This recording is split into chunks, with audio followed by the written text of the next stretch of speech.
बिस्मिल्लाहिर्रहमानिर्रहीम। मक्का में आप सल्लल्लाहु अलैहि वसल्लम की अमानत और दयानतदारी की वजह से आपको सादिक और अमीन कहकर पुकारा जाने लगा था। आप सल्लल्लाहु अलैहि वसल्लम का ये लक़ब बहुत ज़्यादा मशहूर हो गया था। लोग आपको अमीन के अलावा कुछ और नहीं पुकारते थे। इन्हीं दिनों हज़रत अबू तालिब ने आपको कहा कि ए भतीजे, मैं बहुत ज़्यादा गरीब आदमी हूँ और कहत साली की वजह से बहुत सख्त हालात का सामना है। काफ़ी अरसे से खुश्क साली का दौर चल रहा है। कोई ऐसा ज़रिया नहीं है कि हम अपना काम चला सकें और ना ही कोई तजारत है। एक तिजारती काफ़िला शाम जाने वाला है। इसमें कुरैश के लोग शामिल हैं।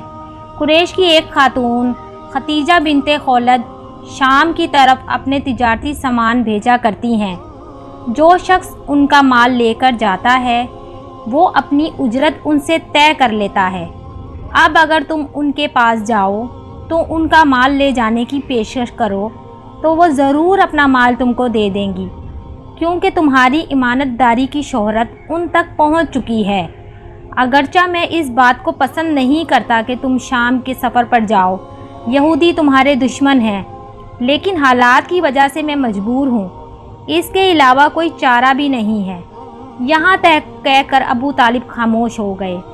तब आपने इरशाद फरमाया, मुमकिन है वो खातून मेरे पास ख़ुद किसी को भेजें। ये बात आपने इसलिए कही थी कि सईदा खतीजा को एक बाएतमाद आदमी की ज़रूरत थी और उस वक्त आपसे ज़्यादा शरीफ, पाकबाज और ईमानतदार, समझदार और काबिल एतमाद आदमी कोई नहीं था।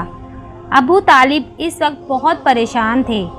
आपकी ये बात सुनकर उन्होंने कहा कि अगर तुम ना गए तो मुझे डर है कि वो किसी और से मामला तय कर लेंगी। ये कहकर अबू तालिब उठ गए। इधर आपको यकीन था कि सईदा खतीजा ख़ुद को उनकी तरफ किसी को भेजेंगी और हुआ भी यही। सैयदा खतीजा ने अल्लाह के रसूल सल्लल्लाहु अलैहि वसल्लम को बुलावा भेजा।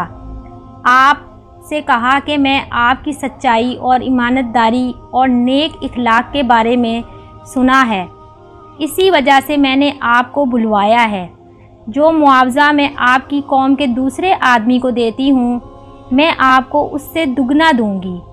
आपने उनकी बात मंजूर फरमा ली। फिर आपने अपने चचा अबू तालिब से मिले और इन्हें ये बात बताई।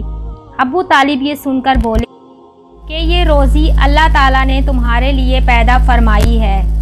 उसके बाद आपने सईदा खतीजा का सामान तिजारत लेकर शाम की तरफ रवाना हुए। सईदा खतीजा के ग़ुलाम मैसरा आपके साथ रवाना हुए। रवानगी के दौरान हज़रत खतीजा ने मैसरा से कहा कि किसी मामले में उनकी नाफरमानी ना करना, जो ये कहें वही करना, उनकी राय से इख्तलाफ ना करना। आपके सब चचाओं ने काफ़िले वालों से आपकी खबरगिरी रखने की दरख्वास्त की। इसकी वजह यह भी थी कि ज़िम्मेदारी के लिहाज से आपका ये पहला सफ़र था। गोया आप इस काम में बिल्कुल नए थे। इधर आप रवाना हुए, इधर आपके मौजज़ात शुरू हो गए। एक बदली ने आप पे साया कर लिया, आपके साथ साथ चलने लगी।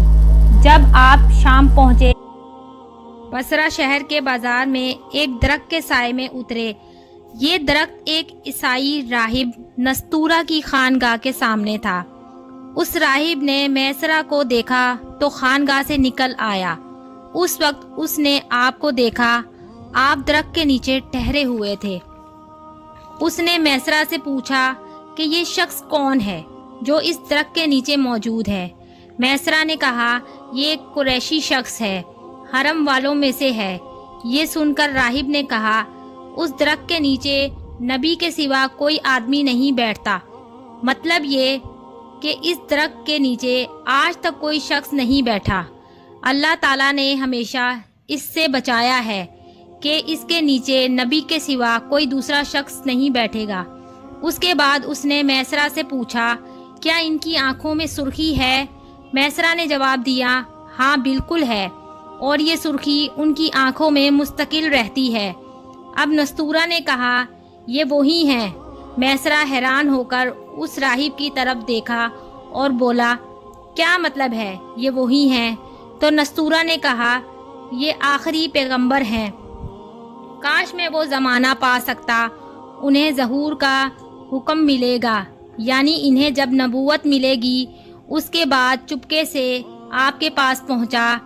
پہلے تو اس نے آپ کے سر کو بوسہ دیا، پھر آپ کے قدموں کو بوسہ دیا اور بولا، میں آپ پر ایمان لاتا ہوں اور گواہی دیتا ہوں کہ آپ وہی ہیں جن کا ذکر اللہ تعالیٰ نے تورات میں فرمایا ہے۔ اس کے بعد نستورہ نے کہا، اے محمد صلی اللہ علیہ وآلہ وسلم، میں نے آپ میں وہ تمام نشانیاں دیکھ لی ہیں جو قرآنی کتابوں میں نبوت کی علامت کے طور پر درج ہیں، صرف ایک نشانی باقی ہے، اس لیے آپ اپنے کندھے سے کپڑا ہٹائیں۔ آپ نے اپنا شانہ مبارک سے کپڑا ہٹا دیا۔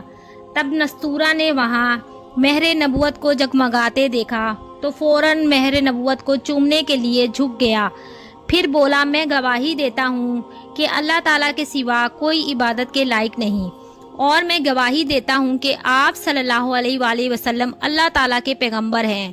آپ کے بارے میں عیسیٰ ابن مریم نے خوشخبری دی تھی اور انہوں نے کہا تھا کہ میرے بعد اس درخت کے نیچے کوئی نہیں بیٹھے گا سوائے اس پیغمبر کے جو امی یعنی ان پڑھ، ہاشمی، عربی اور مکی یعنی مکہ کے رہنے والے ہوں گے۔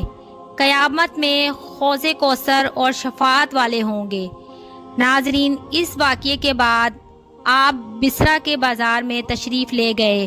وہاں آپ نے مال فروخت کیا جو ساتھ لائے تھے اور کچھ چیزیں خریدیں۔ اس خرید و فروخت کے دوران ایک شخص نے آپ سے کچھ جھگڑا کیا اور بولا، لات اور کی قسم کھاؤ۔ آپ نے ارشاد فرمایا، میں نے ان بتوں کی ناموں پر کبھی قسم نہیں کھائی۔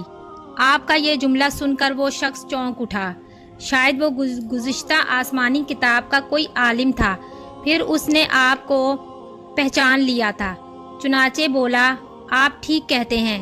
اس کے بعد اس نے میسرہ سے علیحدگی میں ملاقات کی، کہنے لگا، میسرہ، یہ نبی ہے، قسم ہے اس ذات کی جس کے ہاتھ میں میری جان ہے، یہ وہی ہیں جن کا ذکر ہمارے راہب اپنی کتابوں میں پاتے ہیں۔ میسرہ نے اس کی اس بات کو ذہن نشین کر لیا۔ راستے میں ایک اور واقعہ پیش آیا۔ سیدہ ختیجہ کے 2 اونٹ بہت زیادہ تھک گئے تھے اور چلنے کے قابل نہ رہے، ان کی وجہ سے میسرہ قافلے کے پیچھے رہ گیا۔ نبی اکرم قافلے کے اگلے حصے میں تھے۔ میسرہ ان اونٹوں کی وجہ سے پریشان ہوا تو دوڑتا ہوا اگلے حصے کی طرف آیا اور اپنی پریشانی کے بارے میں آپ کو بتایا۔ آپ اس کے ساتھ ان دونوں اونٹوں کے پاس تشریف لائے، ان کی کمر اور پچھلے حصے پر ہاتھ پھیرا، کچھ پڑھ کر دم کیا۔ آپ کا ایسا کرنا تھا کہ اونٹ اسی وقت ٹھیک ہو گئے اور اس قدر تیز چلنے لگے کہ قافلے کے اگلے حصے میں پہنچ گئے۔ اب وہ منہ سے آوازیں نکال رہے تھے اور چلنے میں جوش و خروش کا اظہار کر رہے تھے۔ پھر قافلے والوں نے اپنا سامان فروخت کیا۔ اس بار انہیں اتنا منافع ہوا کہ پہلے کبھی نہیں ہوا تھا۔ چنانچہ میسرہ نے آپ سے کہا، اے محمد، سال سے حضرت ختیجہ کے لیے تجارت کر رہے ہیں، لیکن اتنا اچھا اور زیادہ منافع پہلے کبھی نہیں ہوا۔ آخر کار یہ قافلہ شام سے مکے کی طرف روانہ ہو گیا۔ ناظرین، اگر آپ کو میری یہ ویڈیو پسند آئے تو لائک اور سبسکرائب ضرور کریں۔ اللہ پاک ہم سب کو نیک راہ پہ چلنے کی توفیق عطا فرمائے، آمین۔